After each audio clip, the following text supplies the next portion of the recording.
We have some very strong opinions and ideas, and I think we'll probably state those opinions now. On to tariffs. Another big issue. This is going to be a longer one. Which screen is it? This one.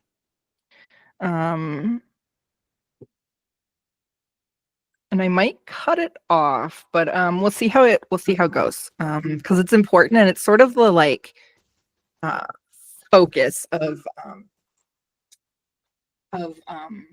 the whole election campaign, right? So there's two clips, and I'll play them back to back.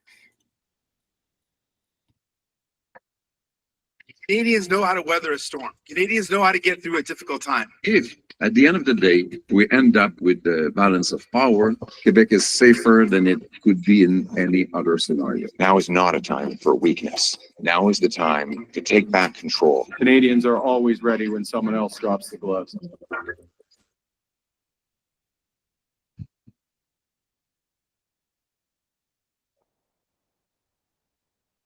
You will each have a minute to answer, and then we'll go to open debate. And the first question goes to Mr. Carney. Okay, what is the starting point for negotiations, Mr. Carney, with the United States if, as you have stated, our relationship with the U.S. is over as we know it? Well, first, Steve, may I thank you and also thank fellow leaders for their service to Canada, people at home for taking the time to watch.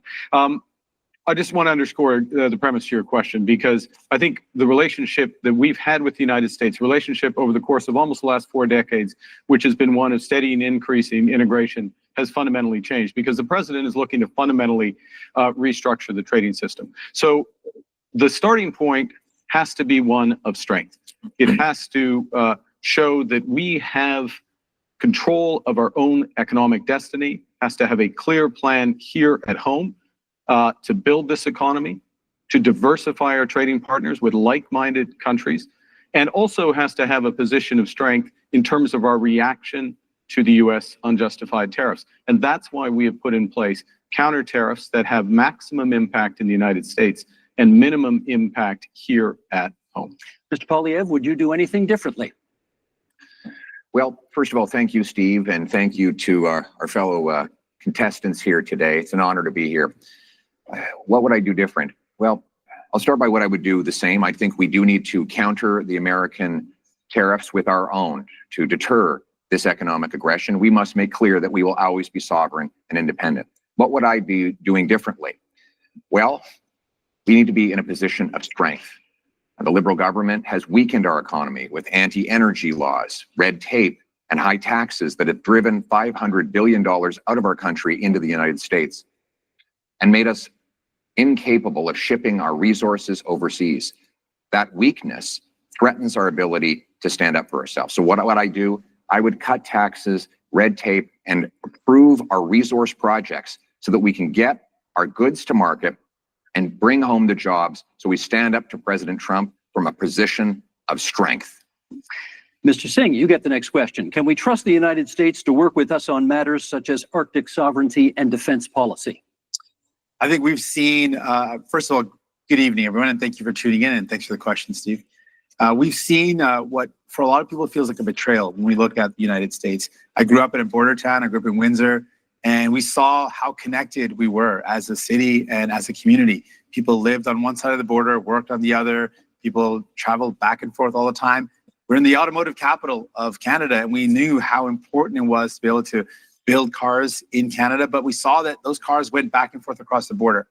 Seeing what Donald Trump did to attack Canada in this unprovoked way without any justification really felt like a betrayal. And so Canadians now are right to say, well, we don't really trust Donald Trump at this point, and we can't really have a lot of faith in him. So when it comes to our Arctic sovereignty and our security, we need to make decisions that are in our best interest and no longer be so dependent and so reliant on the U.S. And that's what I would advocate for, making sure we are resilient, independent, and less dependent on the United States. Mr. Blanchet, for you, what supports would you want to see for industries affected by tariffs, many, of course, of which are in Quebec? Many of them. First, be all welcome in Quebec and Montreal. You have me because I try not to speak English in Montreal. However, I think we should never underestimate the threat that Mr. Trump poses on Quebec economy and Canada economy and Mexico economy. But we must acknowledge the fact that the economy of Quebec is built differently. The challenges are not the same. The necessity for Quebec to have at least partly its own voice in the negotiation is important. The difference between Quebec and Canada is very important in terms of economy, but also in terms of identity and language and values and who we are and the way we want to handle immigration. So we have the right to be different. And if this difference is being respected by whoever becomes Prime Minister of Canada, we will be reliable partners in order to achieve the best possible negotiation and protect ourselves and our economies as partners. Merci, Monsieur Blanchet. Okay, we now move into open debate, and I'll start it off, Mr. Carney, with you, and then we go from there. Do you still support dollar-for-dollar tariffs, even if they ultimately threaten Canadian jobs and businesses? No, and in fact, we've already moved off from dollar-for-dollar tariffs. We have to recognize, and I think we all do, the United States economy is more than 10 times the size of the Canadian economy. And the principle in terms of our counter tariffs is to have maximum impact in the United States, as I said a moment ago, minimum impact here. So we have to think about the impact on Canadian businesses. I'll give you one example, if I may. In the auto sector, the way we've designed those auto tariffs is that Canadian automakers, if they maintain production here, if they maintain their investments here, when I say Canadian automakers, I mean automakers that have jobs and plants and production in Canada, then they can have lower tariffs on what they ship to the United States. We create a huge incentive for them in order to do that. We also have carved out the Canadian auto parts sector. Last point, I know you're pressed for time, the Canadian auto parts sector, so that it can remain competitive with the United States. We're focused on maximizing Canadian jobs, maximizing the harm in the US, so that we get them where we need them. Mr. Poilievre, you want in, then Mr. Singh. Well, Mr. Carney, you claim that you want our country to respond with strength, but after the last decade, half of which time you've been Justin Trudeau's economic advisor, our economy is weaker than ever before. It's been the worst growth in the G7. We've lost $500 billion of investment south of the border. You supported blocking pipelines in Canada that gave Donald Trump and the US a near monopoly over our energy.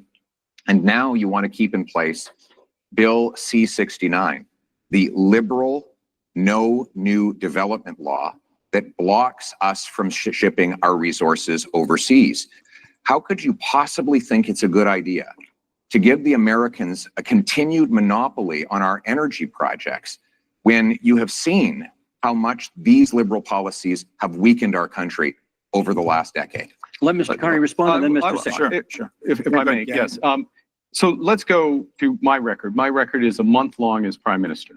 And this goes to the heart of coming to the Americans with strength, but doing the right thing for Canada. Within the first week as Prime Minister, I sat down with all the premiers of the provinces and territories, as well as the leaders of the Indigenous peoples. Got an agreement with all the provinces and territories, doesn't happen very often, got an agreement for them to have one Canadian economy instead of 13, first point. Secondly, to commit the federal government to do its part by Canada Day, so free trade in Canada by Canada Day. Thirdly, the federal government to commit with respect to project review. The question was about pipelines. I'm getting to it. Thirdly, one project, one review, and relying That's on provincial. Yes, it is possible under our system. No, it is the impact assessment. It is agreed on under the impact assessment framework. And we have a cooperation agreement with British Columbia already. We're looking forward to them with the other provinces. We will move forward. Mr. Singh's turn, please. Of course, we agree around having a strategic response to the United States. But what I'm concerned about is what we're doing here in Canada. We are already seeing threats to our country in that just the threats alone of the tariffs have meant Canadians have lost their jobs. The threats of the tariffs that are in place right now, the impact of those tariffs is that we've lost jobs in steel, aluminum, and the auto sector. People are already losing their jobs.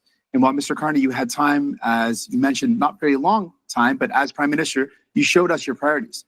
The first thing you did is you had traveled, you made a tax cut for millionaires, which was reversing on the capital gains. So you gave a tax cut to millionaires, but you didn't have time to increase the amount that workers get on EI. Right now, workers who are struggling and wondering, what am I going to do if I lose my job? Workers who've lost their job are saying, how do I pay my bills? when EI only covers half of a worker's salary. Maybe 40 years ago that would have worked, but right now most workers are spending their entire salary just to pay the bills, to pay their mortgage and their rent, and to put food on the table. So EI is not good enough, and it shows Canadians that you didn't make it a priority to protect those that are impacted by these tariffs, that are threatened because their jobs are lost. We have not heard from Monsieur Blanchet yet in this segment, so please. Yeah, Mr. Carney, you are becoming a real Canadian leader, saying one thing in French and another one in English.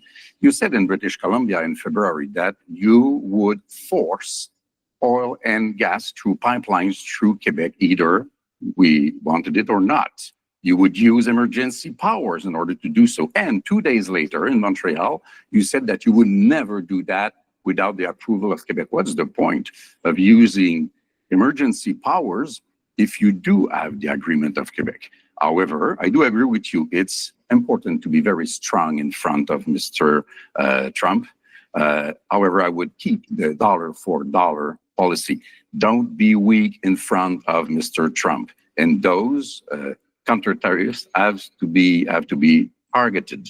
You have put out already $2 billion for Ontario auto industry, car industry, and the lumberwood industry in Quebec has already paid to United States $2 billion, and you have not raised one finger in order to help us. Let's get from Mr. Poilievre and then a response from Mr. Carney.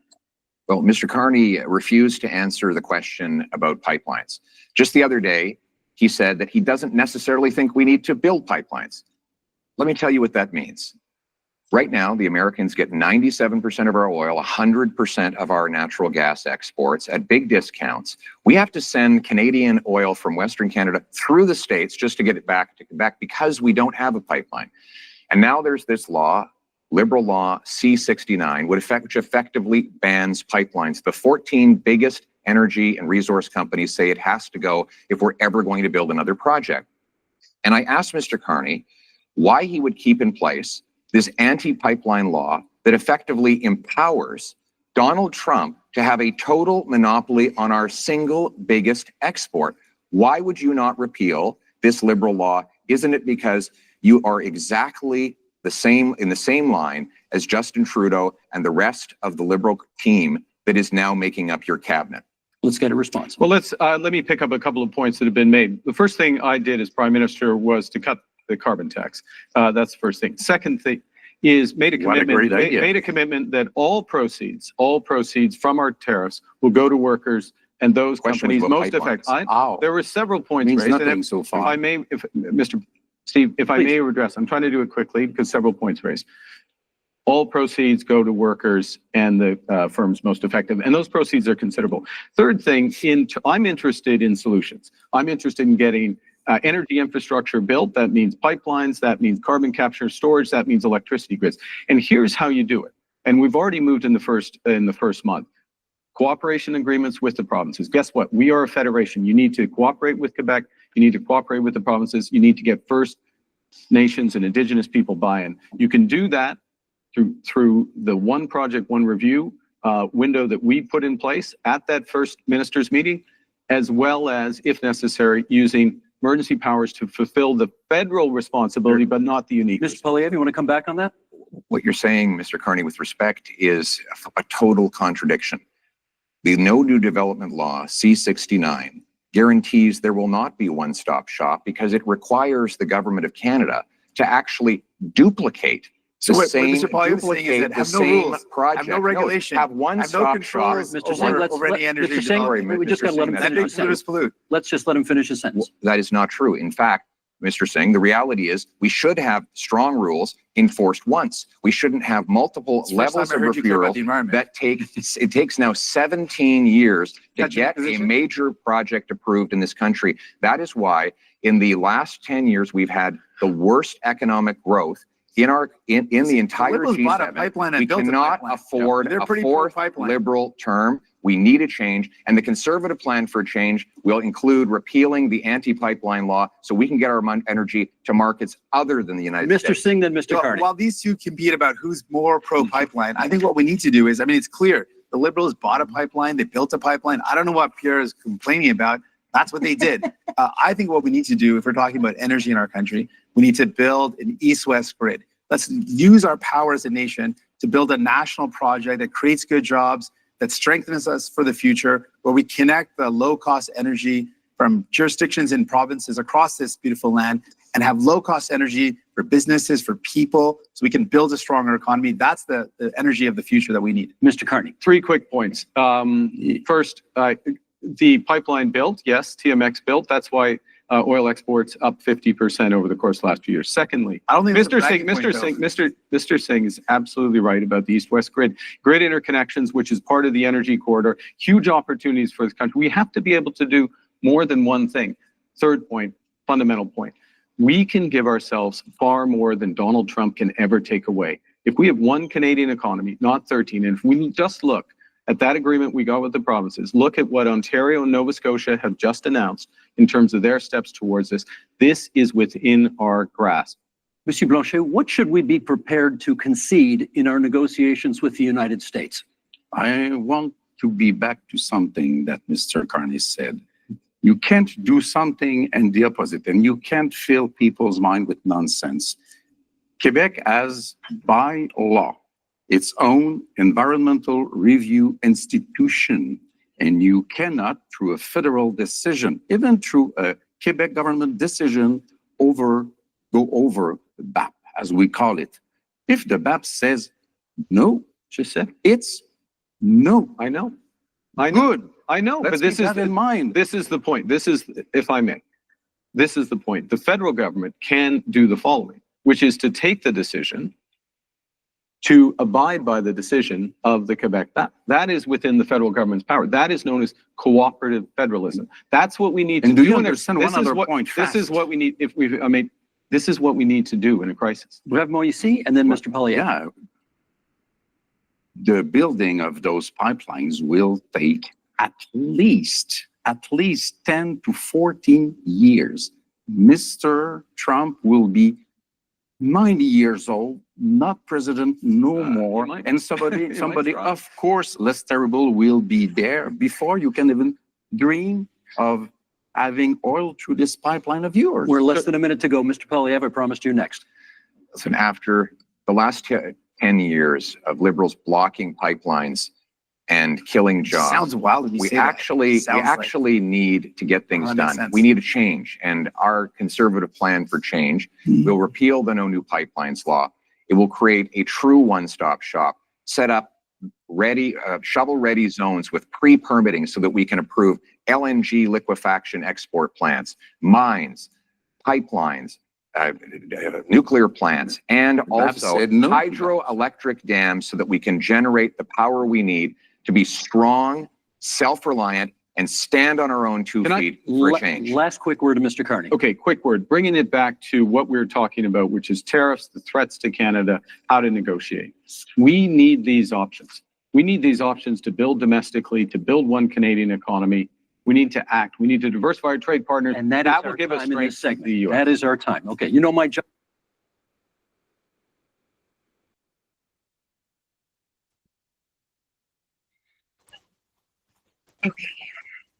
That was quite long, Yes.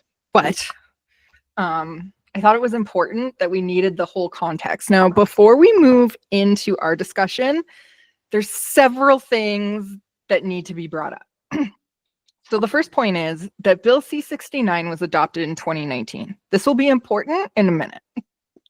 It gave the federal government the authority to assess how resource development projects, like pipelines, would impact climate change and Indigenous rights.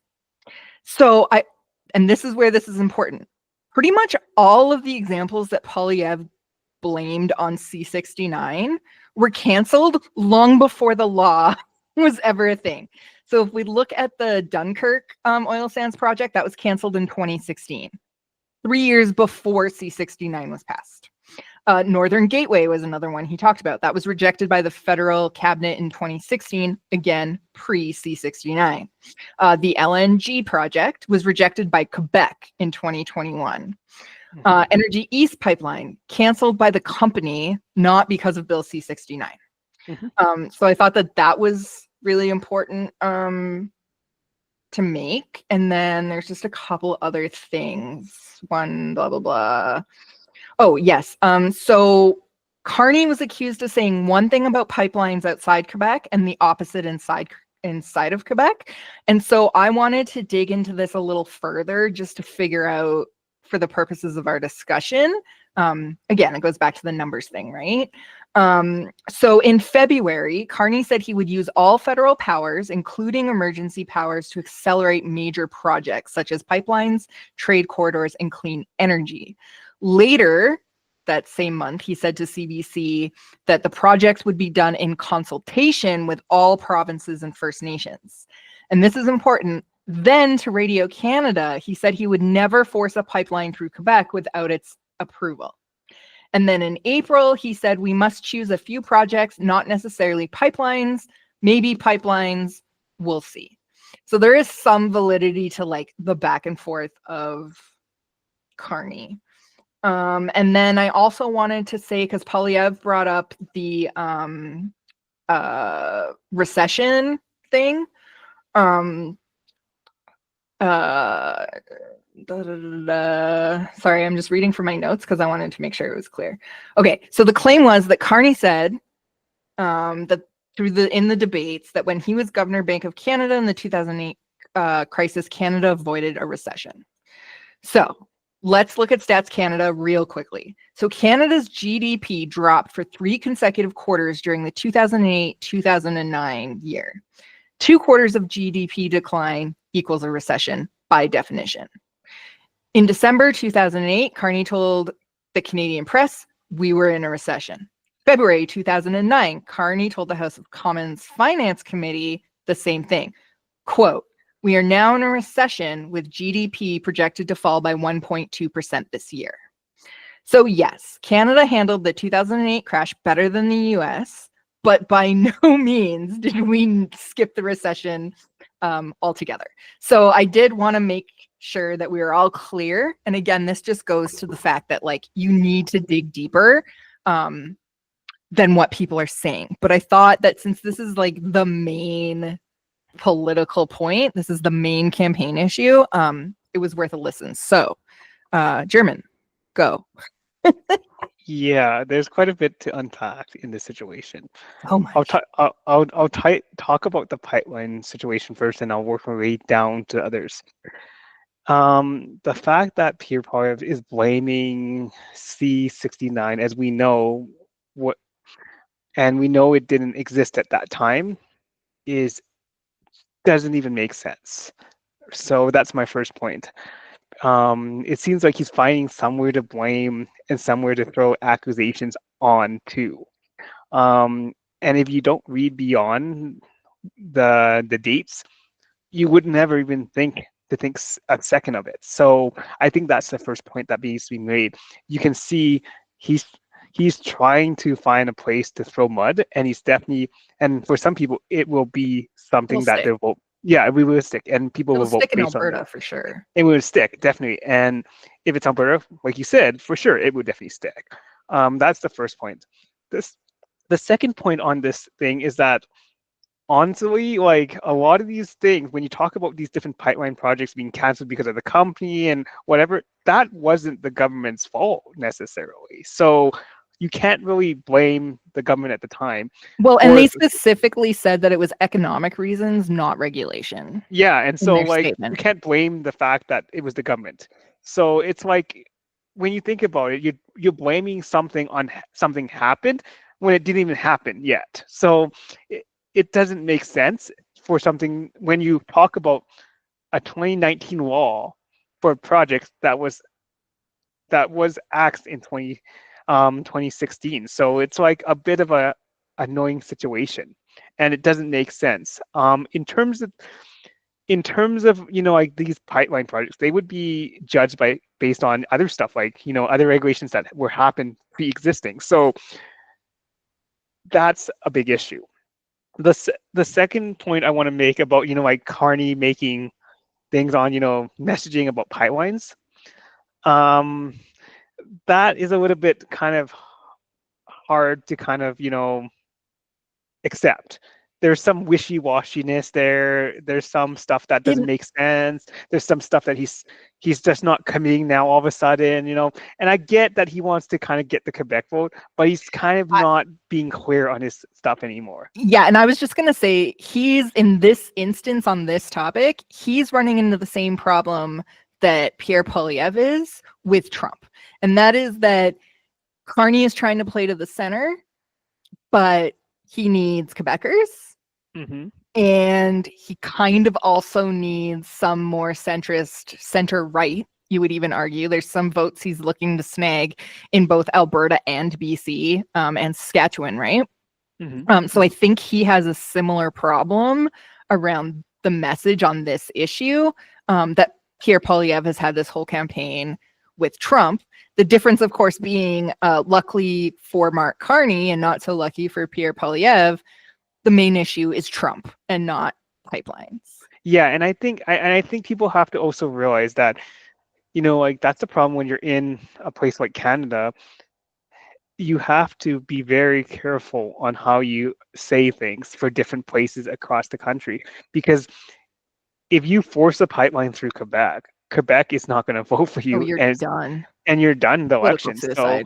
So at the same time, Mark Carney is trying to tread lightly, but at the same time, although Pierre Poilievre will 100% do that because everybody hates him in Quebec anyway. Yeah, like for him, but Mark Carney wants to actually be the prime minister with a majority government. So he's treading lightly, but at the same time, it's making him seem wishy-washy, making maybe lying at times, making all these things look like he doesn't know what he's talking about, which is a problem for voters. Voters are confused again. Like we talked about the confusion part.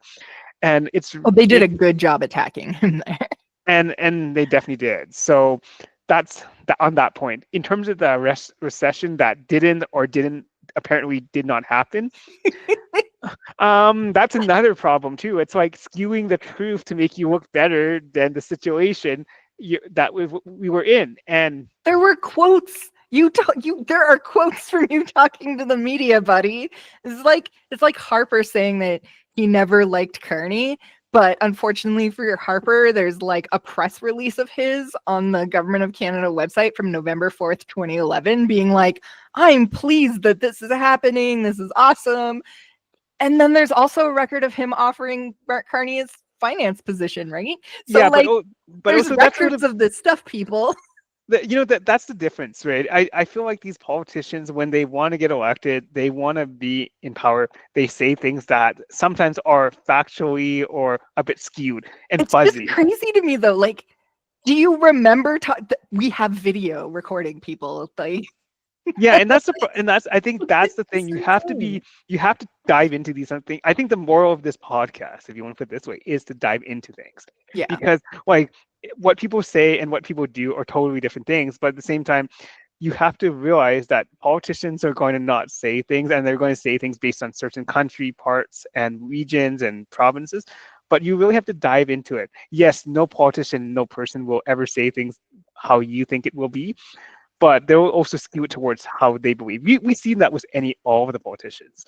And so I think the moral of the story in this situation is that you really have to dive into it, and you have to understand where things are, and you have to see whether you can live by him lying that fact that Canada avoided a recession, for example, or the fact that he's wishy-washy on a pipeline project. Do you think what's more important for your psyche and what's important for your values and what you want in a government? And so, yes, that's not the policy side of it.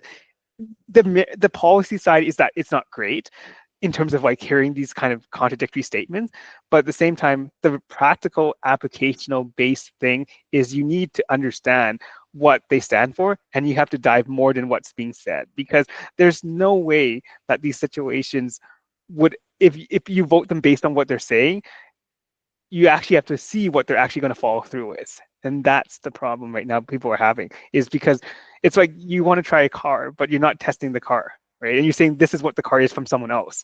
Until you test drive this car, you're not really going to understand whether you like the car either.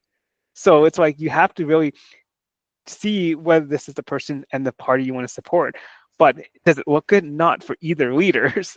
Any leader. Yeah. Well, and I think it was kind of interesting because this was a section that was called, and this is kind of why I wanted to play the whole thing, is because it was supposed to be on like Trump and tariffs. And I think all of the other parties did, like particularly Poilievre did a really good job of kind of moving away from Trump and forcing Carney to kind of keep coming back to it. Because that whole conversation did end up being about like pipeline.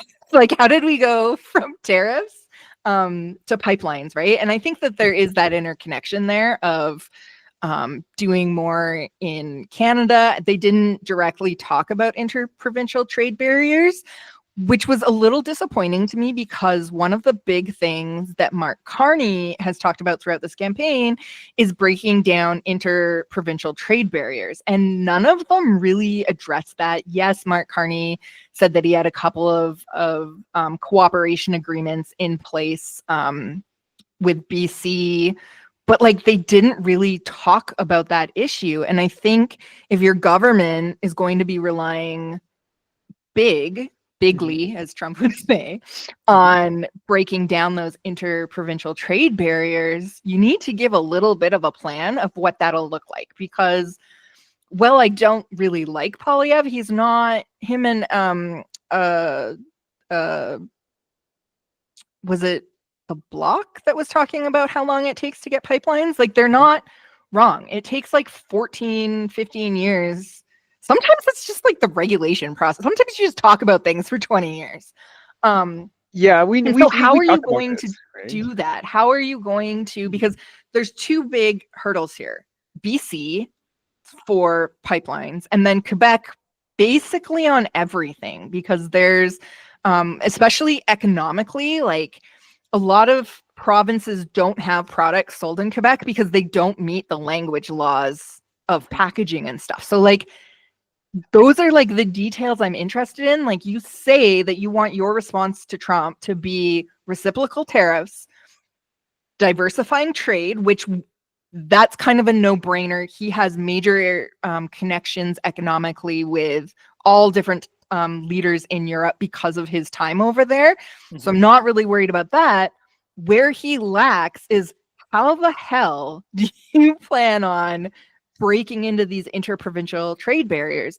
There's a reason why every time a crisis happens, it comes up and then it goes away, basically right after an election, because it is much easier said than done to bring Canada's economy from 13 individual economies to one. Yeah, and that's a problem, right? And that's a big problem. That's why people don't trust these politicians anyway. Yeah. And so I think people have to really dive into it. And I get why they say it, because they need to get these votes at the same time.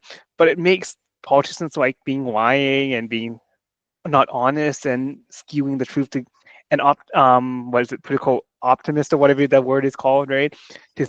So we have to be very careful as people just to understand these things. And I think that's with everyone. So you cannot just take politicians at what they say. You actually have to understand what they stand for, I think, is number one. So it's really, really tough. I get it. But at the same time, people need to be very, very careful on who they vote for. And yes, we don't share the same. Canada.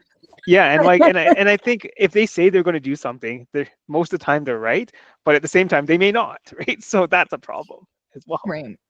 So I think they all flip flop regardless, and so you really need to cut through, pardon me, the BS part of stuff and the talking points of what they say and actually, if they do it, and actually pay attention to those things, because that technically tells you their history, but also tells you where they stand on issues that are important. And in terms of pipeline projects take years to build, just like any type of construction. So that's something that's a really big problem. There's so much regulation involved in these things. Right.